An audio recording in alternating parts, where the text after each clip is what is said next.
Well, as Robert Frost said, a poem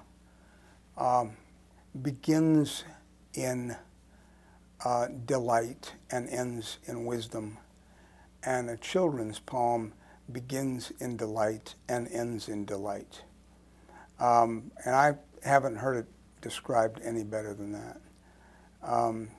There really is a world of difference between adult poets and adult poetry and children's poetry. I think, generally speaking, adult poets think that they think of children's poetry as sort of a cultural demimonde, not quite legitimate enterprise. And I think that's too bad. I mean, we're the ones, after all, who, if we're any good, are the ones who are sending these young readers on to possibly reading their work. So I think our mission has to be an important one. Lucille Clifton, a well-known African-American poet, once said, "I can't tell you what good poetry is, but I can tell you a good poem when I see it." And I think, you know, I can't improve on that.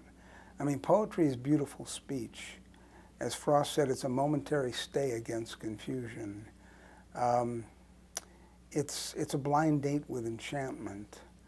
There are so many hundreds of definitions for poetry, and I think most of those definitions apply to children's poetry as well.